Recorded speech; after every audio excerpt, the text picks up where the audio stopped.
Ok, aux États-Unis, les clubs professionnels, les franchises, n'ont pas de centre de formation comme en Europe. Ce sont les universités qui jouent ce rôle. Donc pour accéder aux ligues professionnelles, il faut passer par la draft, un système de loterie où les franchises recrutent les meilleurs joueurs sortant des universités. Les sections sportives les plus visibles génèrent des centaines de millions et sont gérées comme des entreprises. Comme une franchise NBA, elles ont un logo, du merchandising, parfois connu à l'international, des contrats avec Nike ou Adidas, une communication XXL, etc.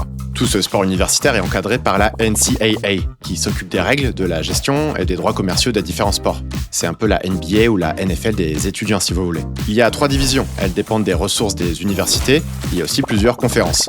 Ok, là c'est un peu le bazar comme vous pouvez le voir. Il y a 31 conférences, donc autant de ligues différentes, rien que pour la première division du basket universitaire. Au total, pour la division 1, il y a plus d'une centaine de conférences si on ajoute les autres sports, et plus d'1 millier d'universités. Comme vous pouvez le voir, il n'y a pas beaucoup de cohérence géographique. Contrairement à la NBA par exemple, c'est plutôt une question d'historique et de droit TV. Chaque conférence négocie pour faire venir les universités les plus bankable. On va en reparler. Dans chaque conférence, il y a un classement, et les meilleurs de chaque conférence vont s'affronter. Au basket, par exemple, les finales se passent durant la March Madness. Pendant ces semaines de compétition, le pays s'arrête pour suivre des étudiants. Le format est assez fou, ce sont des éliminatoires directs, où les mieux classés affrontent les moins bons. Chaque année, de plus petites universités arrivent à gagner des matchs au buzzer face à des favoris. Il y a une petite ambiance de Coupe de France au foot si vous cherchez un équivalent.